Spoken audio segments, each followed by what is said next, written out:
Welcome to exam fact. इस video में हम लोग बात करने वाले हैं साइंस के मोस्ट इंपॉर्टेंट 25 क्वेश्चंस।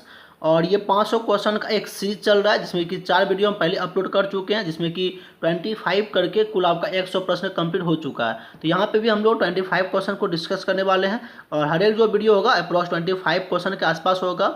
और यहाँ पे जो भी हम लोग प्रश्न डिस्कस कर रहे हैं वो सभी प्रश्न बहुत ही इंपॉर्टेंट है। कुछ प्रश्न ऐसे हैं जो आपका प्रीवियस ईयर के हैं, लेकिन कुछ प्रश्न ऐसे भी हैं जो आपका संभावित हैं। और यहाँ पे जो हम फैक्ट्स बता रहे हैं एक्स्ट्रा फैक्ट, जिसके कोई क्वेश्चन हम लेंगे और उसमें कुछ एक्स्ट्रा एक दो फैक्ट्स भी बताएंगे, और वो फैक्ट जो होता है आपको एग्जाम में देखने को जरूर मिलेगा। तो आप वीडियो को पूरा जरूर देखें और जानकारी अच्छी लगी तो लाइक जरूर करना। तो चलिए स्टार्ट करते हैं आज के पहले प्रश्न से। तो देखते हैं पहला प्रश्न क्या है। तो प्रश्न है, हीरे का अपवर्तनांक कितना होता है? तो आपका होता है 2.4।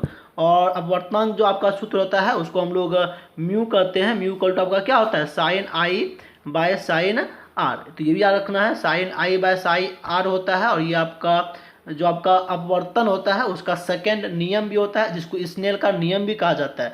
और इसी के द्वारा हम डिफाइन कर सकते हैं अपवर्तनांक को।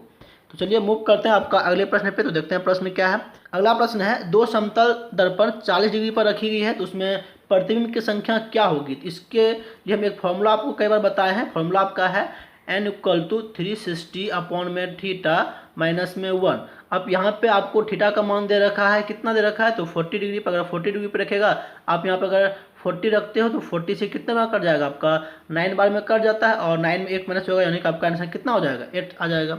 इस तरह अगर कोई भी एंगल दे रखा हो तो आराम से आप इस फॉर्मूले से निकाल सकते हैं कि किसी दर्पण में कितने प्रतिबिंब बनेंगे जब दो दर्पण किसी खास एंगल पर रखे हुए हैं। तो नेक्स्ट क्वेश्चन है आपका, ज्योति फ्लक्स की इकाई क्या होती है? ये आपका है ल्यूमेन। तो आंसर सी हो जाएगा, सी आंसर। और इकाई पे एक प्रश्न डेफिनेटली रहता ही रहता है, तो याद रखेंगे।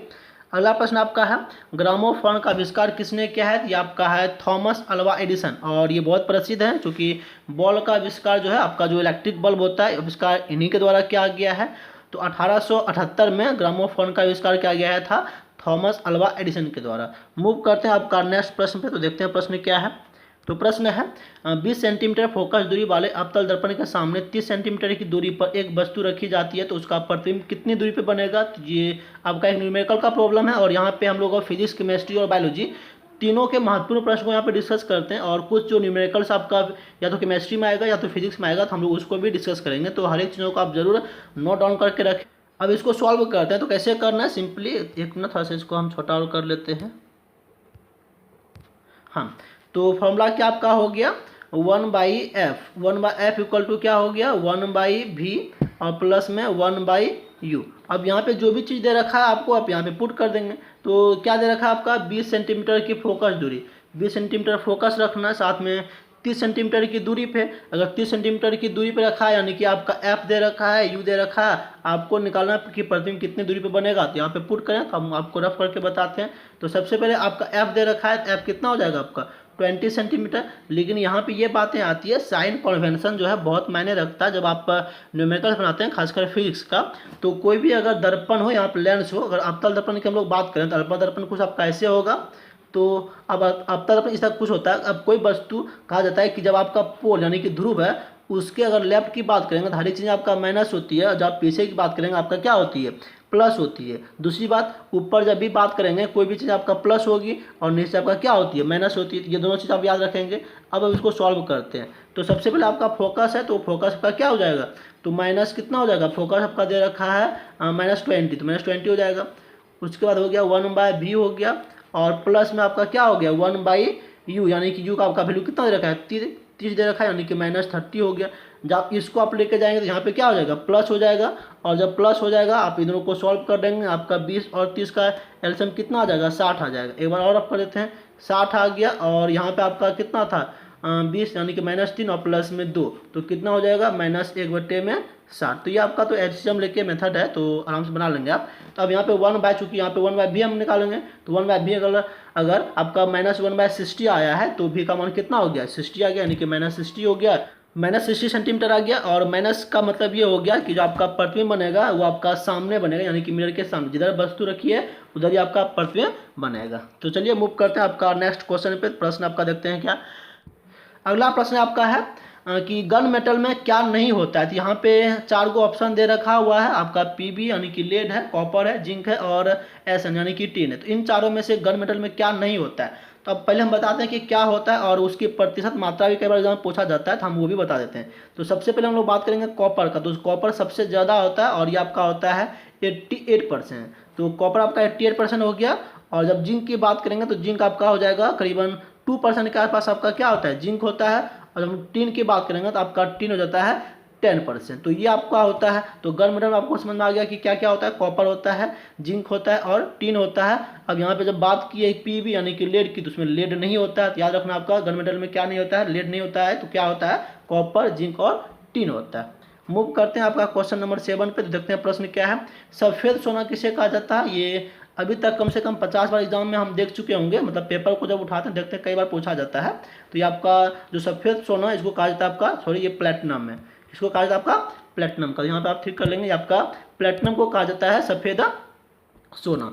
मूव करते हैं आपका क्वेश्चन नंबर 8 पे। प्रश्न आपका है विद्युत चालकता का घटते क्रम में सजाएं, यानी कि घटते क्रम में। तो सबसे पहले हमको निकालना पड़ेगा कि सबसे ज़्यादा किसका होता है। तो सबसे ज़्यादा आपका होता है चांदी का, और उसके बाद आपका होता है तांबा का। तो चांदी, तांबा, उसके बाद आपका अल्युमिनियम होगा। टंगस्टन का तो बहुत कम होता है, क्योंकि आपका ये बल्ब में यूज होता है, उसका प्रतिरोध बहुत ज़्यादा होगा तो चालकता तो कम होगा। तो ये आपका सबसे लास्ट में आएगा। सबसे लास्ट में आपका यहाँ पे 2 ऑप्शन दे रखा है। और जब चांदी और तांबा की बात करेंगे तो सबसे पहले आपका चांदी सबसे ज़्यादा होता है, तो ऑप्शन नंबर सी आपका सी हो जाएगा। मूव करते हैं आपका क्वेश्चन नंबर 9 पे। क्वेश्चन नंबर 9 है सम न्यूट्रॉनिक के उदाहरण नहीं है। तो यहाँ पे बहुत चीज़ आपको देखने को मिलेगा। तो यहाँ पे हम आपको डिटेल्स में बहुत चीज़ समझाने वाले हैं, तो आप अच्छे से गौर से इसको जरूर देखिएगा। सबसे पहले हम लोग बात करेंगे कि सोडियम और मैग्नीशियम है, तो ये आपका सम न्यूट्रॉनिक है या नहीं। सम न्यूट्रॉनिक का मतलब ये हो गया कि दोनों में न्यूट्रॉन की संख्या बराबर होना चाहिए। इसको हम लोग इंग्लिश में आइसोटॉन भी कहते हैं। तो ये भी टर्म आप याद रखेंगे, क्योंकि यहाँ पर डायरेक्टली कभी ये पूछा जाता है इनमें से कौन आइसोटॉन नहीं है। और आइसोबार, आइसोटॉप, ये सब भी टर्म आते हैं। तो उसका हम लोग अलग अलग वीडियो में उसका एग्जांपल लेके हम लोग सॉल्व कर लेंगे, या फिर स्पेशली उसका वीडियो बनाएंगे, तो वहाँ पे आप देख सकते हैं। तो फिलहाल हम लोग यहाँ पे बात करेंगे कि सम न्यूट्रॉनिक उदाहरण नहीं है। तो सबसे पहले सम न्यूट्रॉनिक हम बता चुके हैं आपको कि जिसमें न्यूट्रॉन की संख्या इक्वल हो। अब यहाँ पर हम लोग लेते हैं सबसे पहले आपका सोडियम और मैग्नीशियम। जब हम लोग बात करेंगे सोडियम का और मैग्नीशियम का, तो ये आपका सोडियम रहा और ये मैग्नीशियम रहा। ये आपका दोनों लगातार तत्व होता है, एलिमेंट होता है। इसका आपका हो गया एटॉमिक नंबर 11 और हो गया आपका एटॉमिक मास 23। जब मैग्नीशियम की बात करेंगे तो आपका कितना हो गया 12 और एटॉमिक मास हो गया आपका 24। और जब इसको हम लोग कैलकुलेट करेंगे तो न्यूट्रॉन की संख्या कैसे निकालेंगे, तो आप 23 में 11 घटाएंगे तो यहाँ पर आपका कितना आ जाएगा 12 आ जाएगा। और जब यहाँ पे भी आप 24 में 12 घटाएंगे तो कितना आ जाएगा 12, यानी कि आपका ये सब न्यूट्रॉनिक का, यानी कि न्यूट्रॉन की संख्या इसमें इक्वल है। तो ये आपका सी ऑप्शन हो गया। अब नेक्स्ट है आपका अल्युमिनियम और सिलिकॉन। जब हम लोग अल्युमिनियम और सिलिकॉन की बात करेंगे तो ये आपका अल्युमिनियम का कितना हो जाता है, ये आपका होता है 13 और होता है 27 एटॉमिक मास। और जब बात करेंगे हम लोग सिलिकॉन का, तो इसका हो जाता है आपका सिलिकॉन 14 और 28। अब जब यहाँ पे उसको माइनस करेंगे तो कितना हो जाएगा 14, और यहाँ भी आपका हो जाएगा 14, यानी कि ये भी इसमें भी न्यूट्रॉन की संख्या इक्वल है, यानी कि आपका ये सम न्यूट्रॉनिक है। अब नेक्स्ट आपका देखते हैं एग्जाम्पल क्या है, आपका है हाइड्रोजन और हीलियम। अब यहाँ पे थोड़ा सा कन्फ्यूजन ये होगा कि चूंकि हाइड्रोजन होता है, हाइड्रोजन का कितना होता है आपका प्रोटॉन की संख्या 1, एटॉमिक मास भी कितना होता है 1 होता है।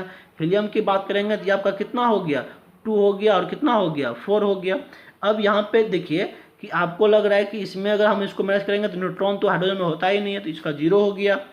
यहाँ पे 4 और 2 मैच करेंगे तो यहाँ पे 2 हो गया। तो आप इसको सही टिक कर देंगे डेफिनेटली, लेकिन आपका ये गलत हो जाएगा। क्यों गलत हो जाएगा, क्योंकि हम इस पर बात करेंगे। तो इसके पहले हम आपको नीचे वाला करके दिखाते हैं, फिर आपको बताएंगे कि ये जो आपका सही आंसर क्या होगा, डी क्यों होगा, हम आपको दिखाते हैं। तो सबसे पहले बात करते हैं लिथियम। जैसे हम इसको लिथियम का निकालेंगे तो आपका कितना होता है एटॉमिक नंबर 3 और एटॉमिक मास होता है इसका 7। और उसके बाद आपका बेरिलियम दे रखा है, तो बेरिलियम का आपका कितना हो जाता है 4, और ये आपका एटॉमिक मास होता है 9।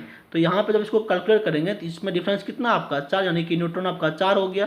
जब यहाँ पे कैलकुलेट करेंगे यहाँ पे कितना हो गया 5, तो यहाँ पे आपका 4 यहाँ पे 5 हो गया, यानी कि इसमें न्यूट्रॉन की संख्या इक्वल नहीं है। तो ये आपका सही आंसर हो जाएगा। लेकिन यहाँ पे आप देख रहे हैं कि ये मेरा सही आंसर हो रहा था, यानी कि न्यूट्रॉन की संख्या इक्वल नहीं हो रही थी। तो यहाँ पे क्या है कि नहीं उदाहरण है, ऐसा प्रश्न पूछा गया है। तो यहाँ पे सबसे बड़ा प्रॉब्लम यहाँ पे किसका है, हाइड्रोजन का है। अब बताते हैं कि आपका सी जो आंसर है वो सी आंसर क्यों होगा, हम इसको थोड़ा डिटेल में समझाते हैं। सबसे पहले बात करेंगे हाइड्रोजन के बारे में। तो हाइड्रोजन जो होता है आपका हाइड्रोजन सिंगल नहीं होता है, बल्कि आपका हाइड्रोजन जो होता है 3 आइसोटॉप में होता है, और मेन खेला यहीं पे आ जाता है। ये हो गया 1 1, ये हो गया 1 2 और हो गया 1 3। और हम नीचे आपको क्या बोले थे, हीलियम। हीलियम का आपका कितना होता है 2 और 4। जब यहाँ पे आप न्यूट्रॉन की संख्या निकाल रहे हैं तो 2 आ रहा है, और यहाँ पे देखिए जब भी यहाँ पे भी आप न्यूट्रॉन की संख्या निकाल रहे हैं तो कितना आ रहा है 2 आ रहा है, यानी कि हाइड्रोजन और हीलियम आपका क्या हो रहा है, सब न्यूट्रॉनिक हो रहा है, जबकि यहाँ पे आपका डी जो है सब न्यूट्रॉनिक नहीं हो रहा था। इसीलिए आपका जो डी आंसर है वो सही हो जाएगा। तो उम्मीद है कि आपको ये बातें समझ में आ गई होगी। ये बहुत ही अच्छा सवाल है और इसमें आपको बहुत कुछ सीखने को मिला होगा। तो ऐसे सवाल भी एग्जाम का प्रश्न बनता है, तो जरूर आप ध्यान रखेंगे इस सब प्रश्नों का। नेक्स्ट आपका इजी प्रश्न है, एवोगाड्रो जो नंबर है वो आपका कितना होता है, तो 6.022 इंटू 10⁻23 होता है। तो आपका ऑप्शन नंबर सी सही हो जाएगा। इसमें थोड़ा सा आप अंकों को ध्यान रखेंगे, क्योंकि कई बार एग्जाम में प्रश्न बनता है ऐसा, तो आपको लगभग एक जैसा आंसर जो है ऐसा देखने को मिलेगा, तो उसमें आपको सही आंसर टिक करना है। और ये आपका 500 प्रश्नों का एक सीरीज चल रहा है, जिसमें कि ये आपका 5वां वीडियो है। अगर आप पहले का वीडियो आपने नहीं देखा है तो उसको जरूर देखना, वहाँ भी कई ऐसे प्रश्न को डिस्कस कर गए हैं और बहुत सारे एक्स्ट्रा फैक्ट्स को डिस्कस किए हैं, तो आपको उसमें बहुत कुछ सीखने को जरूर मिलेगा। हालांकि ये सब बहुत प्रश्न जो होते हैं रिपीटेड होते हैं, कई लोग इसको रट लेते हैं, लेकिन यहाँ पे जो एक्स्ट्रा फैक्ट्स बता रहे हैं तो शायद उसमें आपको बहुत कुछ सीखने को जरूर मिलता है। अगर अच्छा लगता है तो वीडियो को लाइक जरूर करेंगे। मूव करते हैं आपका क्वेश्चन नंबर 11 पे। यहाँ पे हम लोग एक दो फैक्ट को बात करेंगे। तो देखिए प्रश्न क्या है, लेंथेनियम का परमाणु संख्या क्या है। लेंथेनियम का जो परमाणु संख्या आपका होता है 57 होता है, बट यहीं पे बात खत्म नहीं होती है। यहाँ पे हम लोग और भी एक फैक्ट को देखेंगे।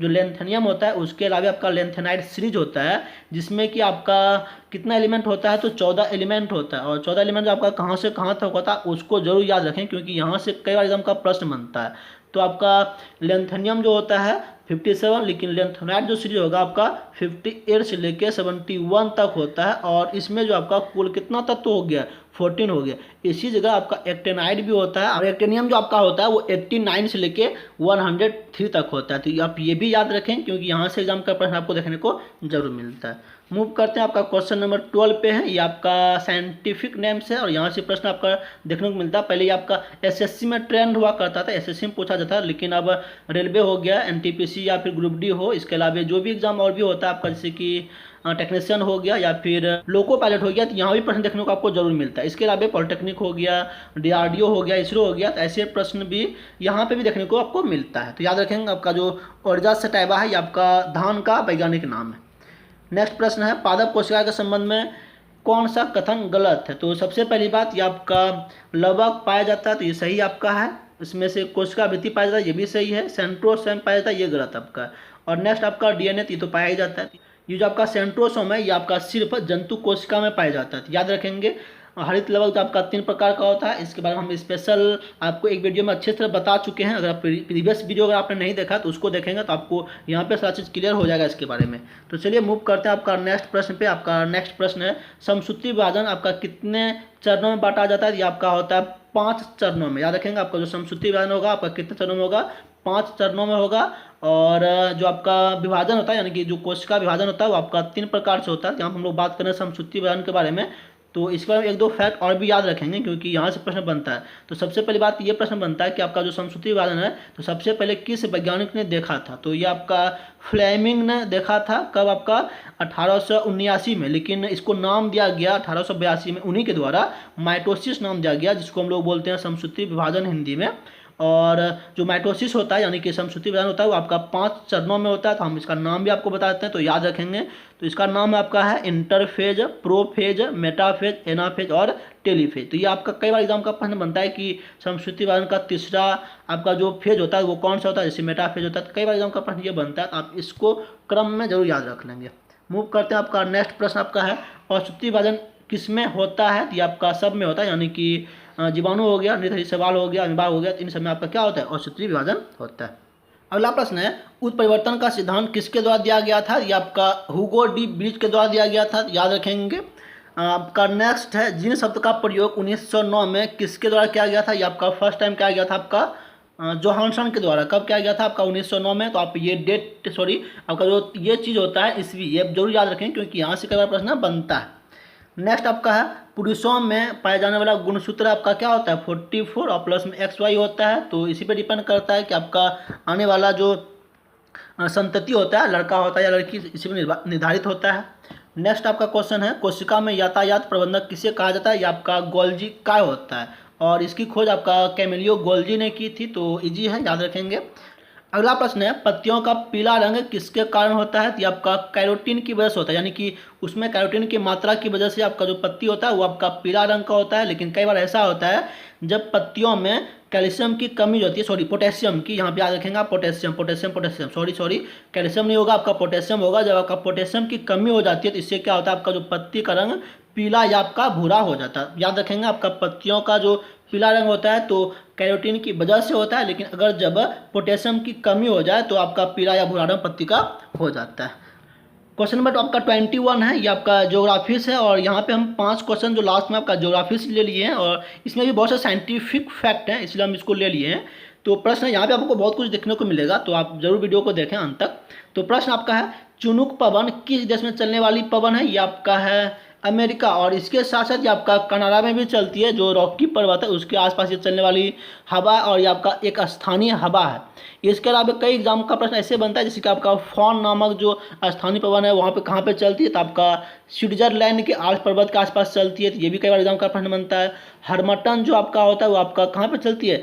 सहारा रेगिस्तान में। इसके अलावा सिराको भी आपका सहारा मरुस्थल के आसपास चलती है, तो कई बार एग्जाम का प्रश्न ये बनता है। और अगर बात करें उत्तरी अमेरिका का, तो वहाँ पर आपका ब्लैक रोलर नाम का भी स्थानीय पवन चलता है, तो आप इसको भी याद रख सकते हैं। इसके अलावा आप अगर बात करेंगे थोड़ा सा ब्रिक फील्डर का, तो वो आपका कहाँ पे चलती है? तो ऑस्ट्रेलिया में चलती है। तो इन चीज़ों का आप याद रखें, क्योंकि यहाँ पे कई बार एग्जाम का प्रश्न आपको देखने को मिलता है। नेक्स्ट प्रश्न आपका है, मकर संक्रांति कब होती है? तो आपका होती है 22 दिसंबर को। नेक्स्ट आपका है, सूर्य ग्रहण कब लगता है? तो ये आपका जब सूर्य ग्रहण कब लगा, यानी कि जब सूर्य की स्थिति आपको अच्छे से दिखाई नहीं पड़ेगा, यानी कि अगर यहाँ पे सूर्य है और यहाँ पे अगर हम लोग हैं तो इसके बीच में अगर चंद्रमा आ जाएगा तो क्या होगा कि सूर्य हम लोग को दिखाई नहीं पड़ेगा, उसी को हम लोग क्या कहते हैं? सूर्य ग्रहण कहते हैं। तो आपका आंसर क्या हो जाएगा, यानी कि जब चंद्रमा जो है सूर्य और पृथ्वी के बीच में आ जाती है तो आपका क्या होता है? सूर्य ग्रहण लगता है। अगला प्रश्न आपका है, ग्रीनविच से पूरब की ओर बढ़ने पर प्रत्येक देशांतर पर कितना समय बढ़ता है? तो ये आप खुद भी निकाल सकते हैं, जैसे कि आपका ये अर्थ हो गया, और ये जब इसको आप 4 भाग में डिवाइड करेंगे तो यहाँ पर आपका क्या होता है, जो ग्रीनविच होता है इधर अगर हम मूव करेंगे तो प्रत्येक एक देशांतर पे आप कैसे पता कर सकते हैं? ऐसे पता कर सकते हैं, आपका 24 आवर हो गया, 24 आवर यानी कि कितना हो गया? 360 डिग्री। और जब 24 आवर का आप गुना करेंगे, 1 मिनट हम आपको यहाँ पे दिखा देते हैं, क्योंकि यहाँ पे कई बार प्रश्न बनता है, अगर यहाँ पे बोल दिया जाएगा कि 4 मिनट के लिए कितना डिग्री, 4 मिनट में कितना डिग्री मूव करेगा, तो ऐसे प्रश्न बनता है। इसलिए जो है ना आप इसको जरूर याद कर लें और समझ लें। तो हम आपको बता, जैसे कि आपका कितना हो गया, 360 डिग्री हो गया, इसको घूमने के लिए आपका कितना समय लगेगा? तो 24 आवर अगर हम मिनट में निकालेंगे तो आपका कितना हो गया? 60 हो गया। आप इसको कटा लो, इसको कटा लोगे कितना हो गया? 6 हो गया, और इसको कटा लोगे तो कितना हो गया? 4 हो गया। यानी कि 1 डिग्री अगर घूम रहा है तो कितना मिनट लग रहा है? आपका 4 मिनट लग रहा है। तो अब उम्मीद है आपको समझ में आ गया, यानी कि जब अगर आप 1 डिग्री मूव करना है, 1 डिग्री मूव करना है तो आपको कितना समय लगेगा? 4 मिनट लगेगा। याद रखेंगे, आपका कितना मिनट? 4 मिनट। अब इससे रिलेटेड आपको कितना भी सवाल कोई भी दे देगा, आराम से आप निकाल सकते हैं। तो यहाँ बोला जा रहा है कि आपका प्रत्येक देशांतर पर, प्रत्येक देशांतर यानी कि कितना, आपका देशांतर कितना होता है? 360 होता है, तो उसमें 1 की बात करा, यानी कि आपका कितना मिनट लगेगा? तो 4 मिनट लगेगा। तो उम्मीद है कि अब यहाँ पे ये चीज़ आपको समझ में आ गई होगी, और यहाँ से आप कोई भी अगर सवाल दे रखा होगा इस तरह का तो आप यहाँ से आराम से निकाल सकते हैं। और ऐसा प्रश्न दे देगा कि 30 मिनट में आप कितने डिग्री मूव कर जाएंगे, कितने देशांतर मूव करेंगे, तो आप ये भी निकाल सकते हैं यहाँ से। अब देखते हैं आज का अंतिम प्रश्न, और ये आपका प्रश्न है कि भूपटल में ऑक्सीजन की मात्रा कितनी है? तो ये आपका है 46%। तो ऑक्सीजन की मात्रा आपका कितनी होती है? 46 होती है। तो यहाँ पे आज हम 25 मोस्ट इंपॉर्टेंट क्वेश्चन को डिस्कस कर चुके हैं। ये आपका जो 500 क्वेश्चन का सीरीज चल रहा है, ये आपका 5वां वीडियो है, यानी कि कुल आपका 125 क्वेश्चन हो चुका है। अगर आपने सब वीडियो देखा है तो उम्मीद है कि आपको बहुत कुछ सीखने को मिला होगा। अगर जानकारी अच्छी लगी है तो लाइक ज़रूर कर दीजिएगा, अगर सीखने को कुछ मिला है आपको तो। और दूसरी बात कि इस वीडियो को आप अन्य लोगों को ज़रूर शेयर करें, इतना तो आप सपोर्ट तो कर ही सकते हैं। और अगर आपको डेली बेसिस इस तरह की जानकारी आपको चाहिए तो चैनल को सब्सक्राइब जरूर करोगे। तो चलिए हम लोग मिलते हैं आपका नेक्स्ट वीडियो में।